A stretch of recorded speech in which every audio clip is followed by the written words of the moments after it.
This video is part 4 of my coverage of Chapter 13, Yoga in the Hindu Tradition, for PSY 230, Personality Theory. We finished up the last section of the lecture talking about Kundalini Yoga, and I spent a little bit more time talking about some of the language that is used often to describe the energy channels in many of the branches of yoga, but also more generally in Hinduism.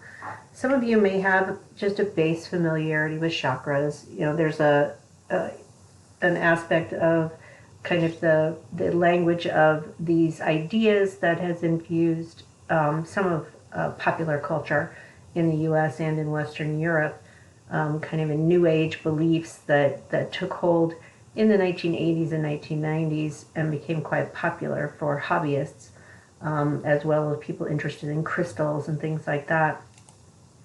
So the idea is that there are, and you've seen some hints at this in a couple of the videos that I've used as part of these presentations, there's an assumption of 3 basic energy channels running along the spine that are associated with the various chakra centers. The central, the Sushumna, again, not great at the pronunciations here, is assumed to be a pathway for the ascending Kundalini energy. And then there are these marker points along the way, referred to as chakras. Now you have the 2 channels to the left and to the right, where you have the different aspects of the self that are in some ways you could think of them as being in opposition and needing to be brought into union. And that should echo for you with some consistencies with Jungian ideas of the anima and the animus, and the goal of uniting them to have a more whole, joined sense of self.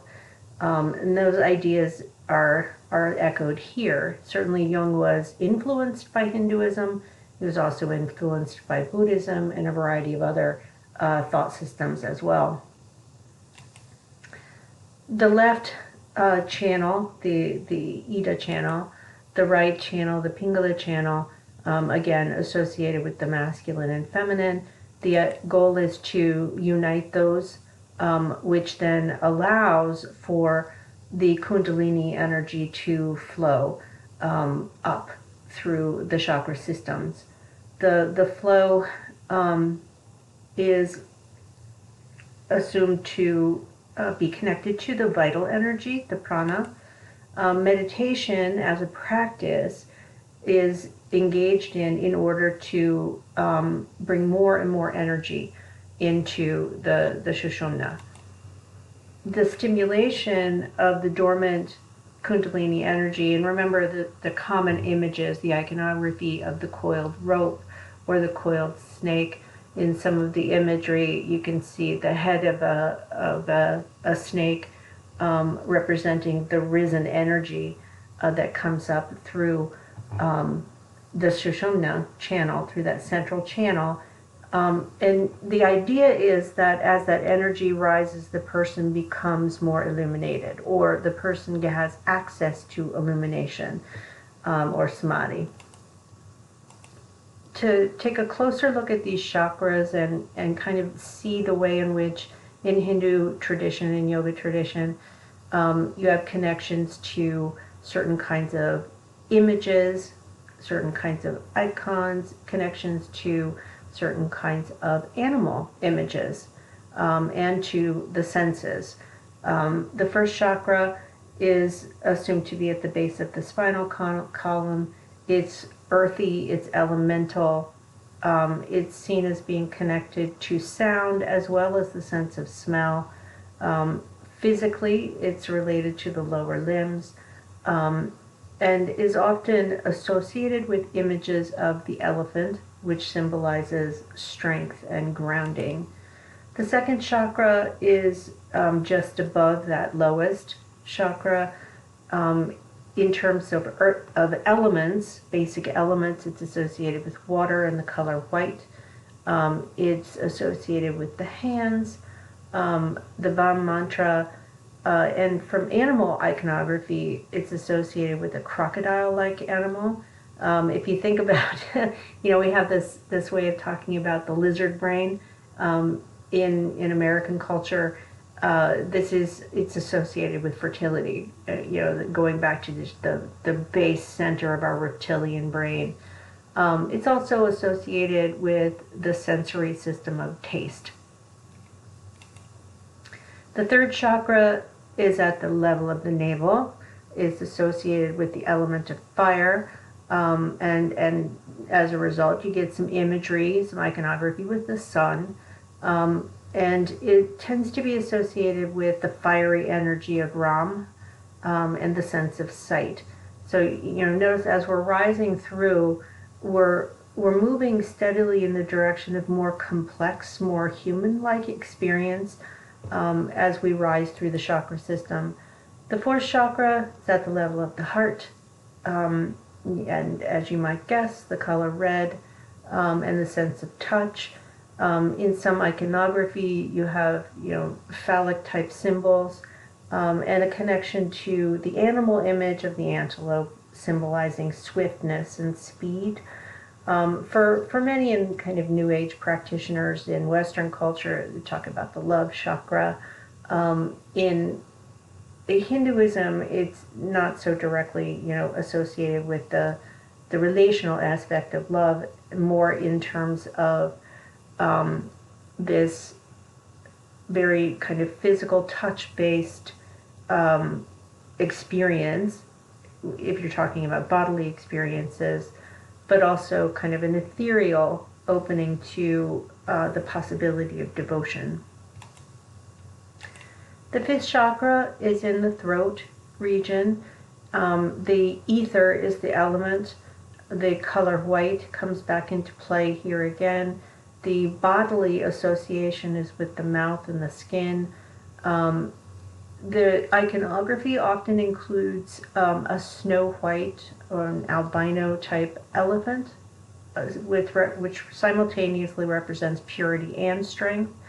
The sensory system that tends to be associated with the chakra, the fifth chakra, is hearing, which has always struck me as very interesting. You're hearing, but it's also at the level that produces speech, at the level of the throat. So you're producing speech, but also listening. And there's some aspects of that suggest this is the process of teaching and learning. The sixth chakra is the brain. The position is midway between the eyes. And here you're talking about cognition. You're talking about intelligence and intellect and thought. The description of the mantra is with the Om mantra, with subtle sensory abilities. It's also associated with being and individual. So again, think about how you're moving from the first chakra, which is very earthy and elemental, and as you rise, you're getting steadily more of these classically human-associated capacities. With the sixth chakra, you're talking about intellect and thought and cognition. The mantra of the Om and the meditative practices are very much about concentration of the mind and control of the senses. It's also about who you are as a person. The seventh chakra is at the top of the head, and in some iconography it sits above the head. So it represents transcendence and the possibility of higher consciousness, moving beyond the basic human form. It is connected to our brain and our cognitive systems, but it also represents the capacity to transcend those and to connect to more, to be in union with more. So when you talk about the Kundalini experience of a peak experience, when we are able to rise to that seventh chakra, that's the place where it's associated with that transcendent experience. Now there are lots of images that you can find out floating on the internet. This is a very common one, and I include it here because in some ways you can make some connections. You know, as an amateur looking at it from the outside, you know, not being a person of Hindu faith, not being even a recreational practitioner of yoga, but it helps me when I'm studying this from the outside to make some connections with basic postures. So if you start at the first chakra, which in this graphic they're calling the root, you have some basic poses that, you know, these are the kinds of poses that I learned when we got a Nintendo Wii when my kids were little and I was learning to use the balance board. Where one of the first postures we learned were the warrior, the tree, and the mountain, for connecting to that base needs for survival and security. Now note the similarity here to Maslowian language of survival needs being at the base, and then postures like wide angle seated positions, goddess positions, boat positions, lion positions, at these next higher levels of the sacral and solar plexus, where you're seeking creativity, emotional stability, power, purpose, and wisdom. These are all highly individual. If you're talking about, you know, bodily experiences, but they're still pretty basic to the human. If you add to that love, healing, and compassion, and the cobra and camel positions, for example, you're still kind of hitting those notes of the Maslow middle levels of basic human needs, of esteem and connectedness. You know, a step beyond that is being able to express oneself, to be authentic, and to communicate. Bridge, fish, and shoulder stand positions. And then at the higher levels, and this would be where you might be getting into the more Maslow's actualization needs, where the person has awareness and intuition, with positions that are somewhat more complicated for the practitioner, and then full spiritual enlightenment and interconnectedness, that sense of union with all things, with corpse poses, headstands, and lotus poses. Another image that I find useful is this image of the 8 limbs of yoga. They're in lots and lots of religious traditions, not just Hinduism's, but also in Christianity. You have the use of the image of the tree, like the tree of life, and very ancient religions use images of trees with limbs to help symbolize basic beliefs and ideas. So in the Patanjali yoga, or it's also called Raja Yoga, there's an emphasis on the development of mental abilities, of your thinking. So the Raja Yoga is often referred to as a psychological yoga. It has many commonalities with the practice of cognitive behavioral therapies or the use of mindfulness as an adjunct to cognitive behavioral therapy. In the eight limbs of yoga, and there are lots of images like this one out there in the internet universe. I chose one just because it helps me to remember, because I'm a very visual learner, but it helps me to remember some of the parts of this system. So on the 8 limbs of yoga, you know, the base, the trunk of the tree, you have to commit to self-study, to discipline, to dedication. So the person needs to be committed to the work. And the first limb is the yama, which is the practice of self-restraint, the practice of limitation, of focus. The niyama is the focus on observance. And for some people that's you know, a very frankly religious or spiritual observance, but also more broadly saying, I'm going to live by this set of rules. I'm going to commit to observing these practices. The asanas, that's the postures and movements that are designed to strengthen and purify the body and to prepare the vessel for access to a more meditative state. Similarly, the pranayama, which is the practice of breath control. Again, the whole goal is to make the body strong and pure and prepared for the increased intensity of awareness.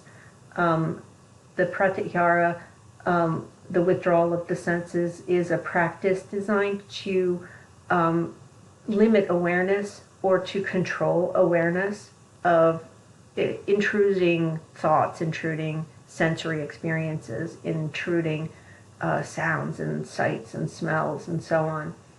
The sixth is the dharana, the practice of intense concentration through meditative practice,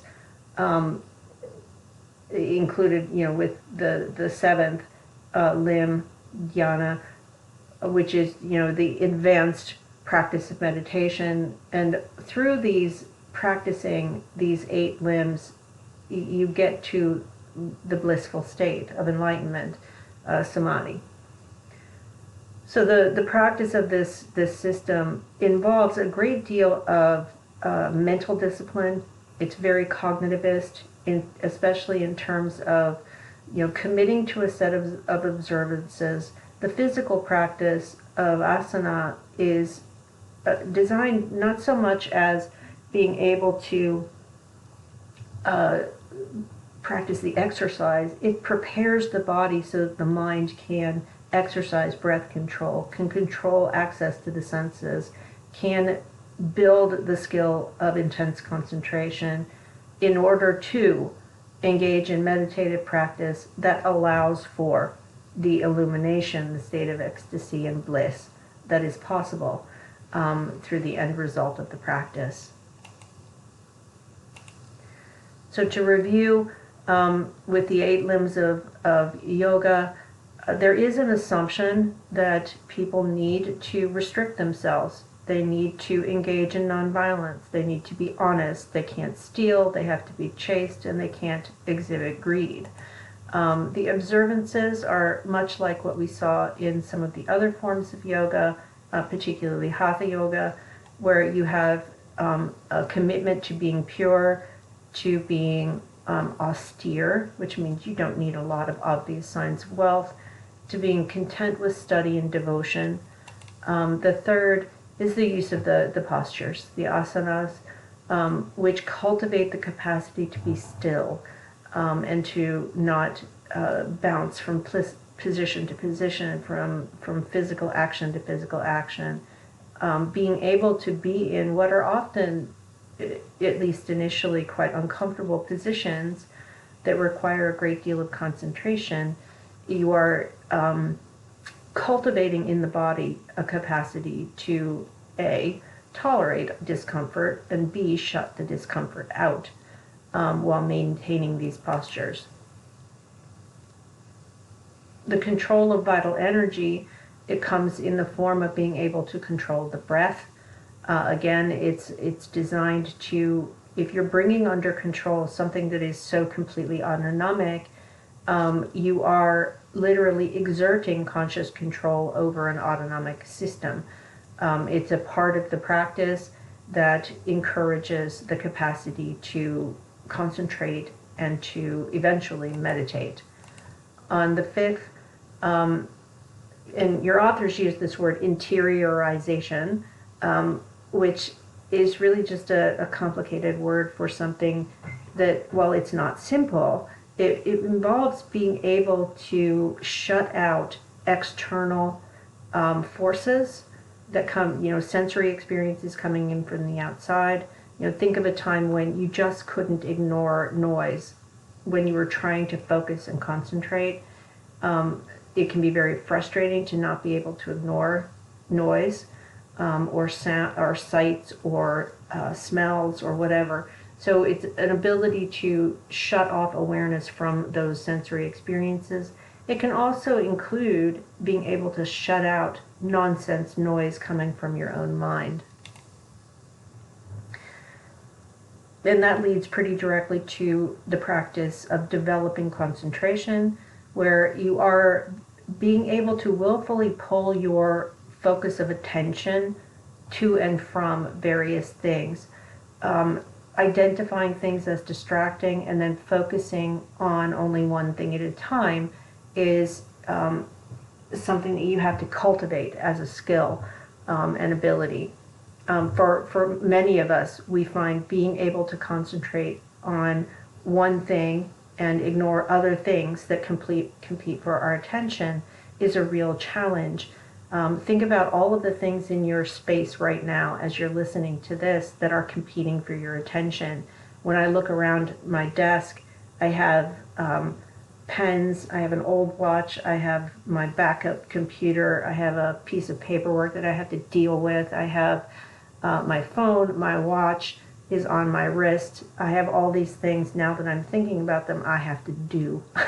And I have a dog sitting next to me who really wants to go do something, and it's not being quiet that she wants to do. So it's hard to concentrate. So what does the practice of concentration do? It involves intentionality and practicing focusing on one thing at a time and only one thing at a time. Meditation, practicing breath control, practicing shutting down the senses, practicing controlling your attention, those are the basic skills that you need to put into play when you engage intentionally in meditative practice. So meditation as a practice, it's more than just you doing a body scan. There are lots of popular applications out there for doing intentional breathing. Lots of our devices, our phones and smartwatches, encourage us to do mindful breathing. And then we may be tricked into assuming, yeah, I know how to meditate now. Not so much. Meditation in the form of yoga practice is an advanced practice. It requires that you have built all the building blocks in advance of practicing sitting with mindful intention and being able to sit for long periods of time, being able to control your sensory access, being able to concentrate and move your focus of attention from one thing to another. That you put those basic skills into practice when you engage in actual meditation, where you are capable of holding on to a single thought that remains in consciousness for whatever length of time you desire. The ability to use all of the other limbs, is what is assumed to lead to the potential for illumination or samadhi. And as your authors describe it, samadhi is a state of union and transcendence. The quote that I've placed here: union as union disappears, only the meaning of the object on which the attention is fixed being present. These are experiences that they kind of just defy objective description. People describe themselves as experiencing intense bliss, a sense of overwhelming connection to all things, where the physical boundaries of their physical self appear to disappear, or they feel less significant. It is the meditative practice and building on all of those other building blocks from the 8 limbs of yoga that allow for, access to that Kundalini energy to rise to the surface. In very much a Maslowian sense, this is what in a Hindu tradition would be referred to as self-actualization. So we come full circle to this concept of self-realization in yoga. And it's defined somewhat differently depending on which school of yoga, which type of yoga you're talking about. So in this section of your chapter, your authors want you to think, so what would a karma yogi practitioner think of how would they define self-realization, and so on. So we're going to go through this exercise of, what would the different points of view, how would they be somewhat different and somewhat similar in how they define self-realization. So for the karma yogi, growth, psychological growth, involves really pulling on these themes of self-discipline and self-control and service as really central messages to how growth occurs. For a bhakti yogi practitioner, growth is more couched in terminology associated with a God figure. So it's devotion to God, commitment to God. And the practice of yoga is designed to make you closer, to allow you to access more closely that God figure in your life. For the non-yogi, the idea of self-realization and growth is really in this cognitive sense of being able to harness your capacities, your mental capacities, to distinguish between different kinds of experiences, and the ability to engage in self-reflection that provides the opportunity for growth and illumination. So the message you're getting here is that in the various schools of yoga, growth includes the capacity for meditation, which comes out of building those other skill sets that are required for meditation to produce illumination or self-realization. Many of the schools of yoga involve some kind of focus on a capital S version of the self or the spirit, which, if you're looking for analogs in your own experience, if you are Christian, think of communion with the Holy Spirit. That language would be roughly analogous here. Going back to, just broadly kind of trying to understand self-realization in the context of yoga, what you're looking at is, for all of the yoga traditions, what is described is a process of refocusing or redirecting focus away from the external world and all of its nonsense, all of the crap on my desk. For all paths of yoga, it's being able to move my consciousness away from those distractions and focus instead on what's essential, which would be realization of that capital S self, through practice, through very intentional training to move consciousness in that direction. So to explore some of these different points of view, for the karma yogi, the goal of yoga practice is to use self-awareness without becoming excessively ego involved in what's going to come out of that. So for the karma yogi, if you're teaching others, you're not saying, we're in this 6-week course, we're going to get you illuminated. That is not what it is. That would be an over ego involvement with the outcome of the practice.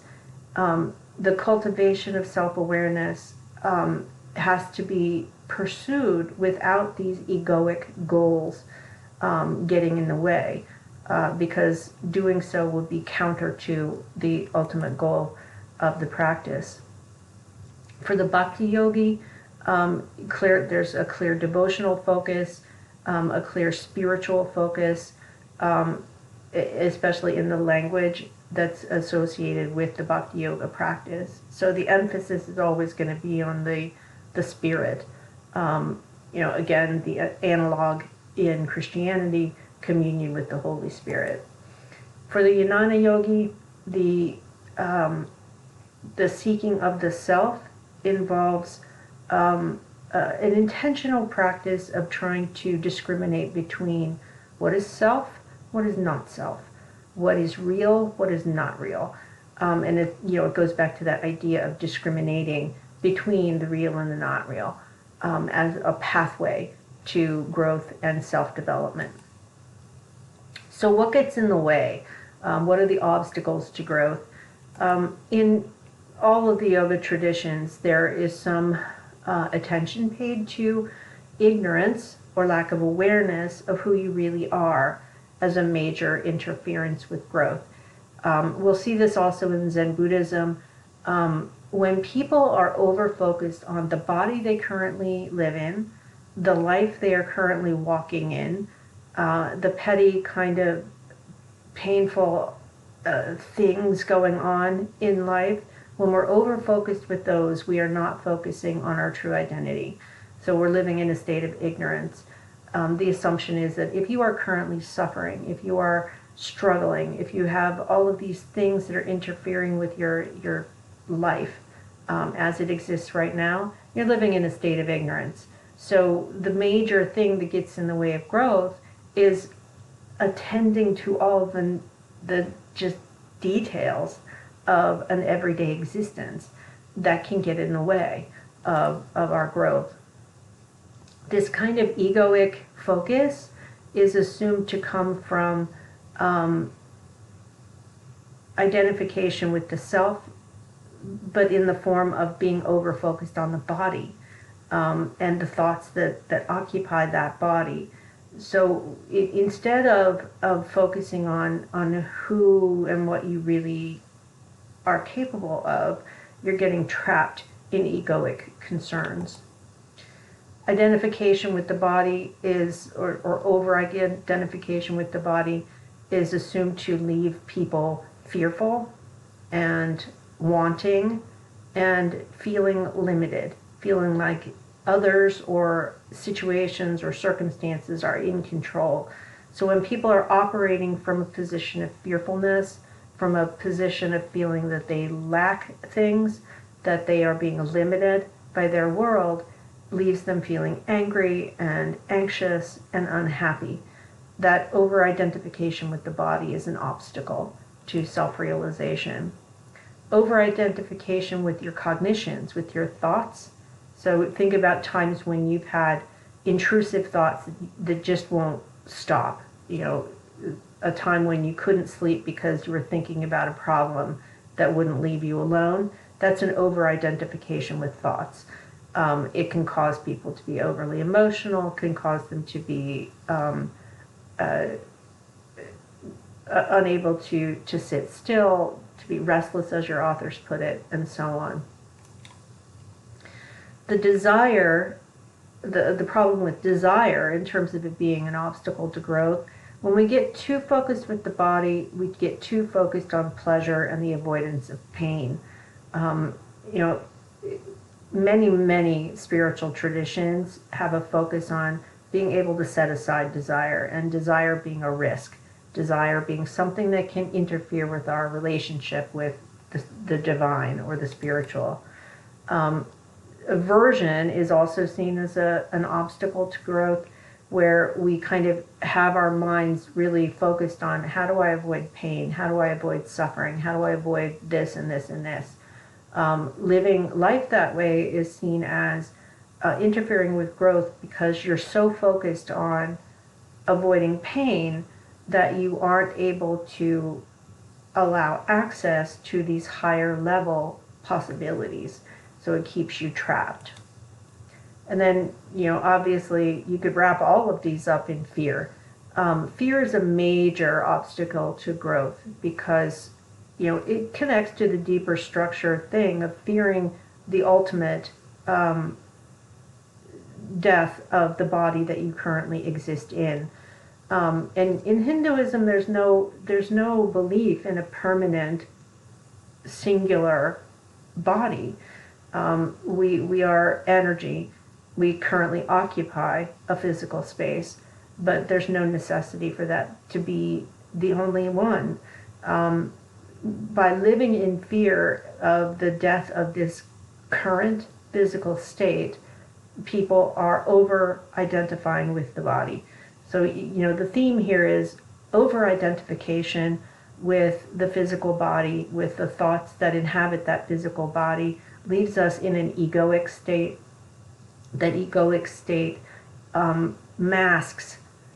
stands in the way of being able to explore what is your true identity. So when you think of yoga practice, what is yoga practice really trying to do? Get us to transcend our over-identification with the body through all of these practices, through these observances and commitments, is really training the body to allow the mind to have more prominence. And the blissful experience is when the mind transcends the need for the body. And that concludes part 4.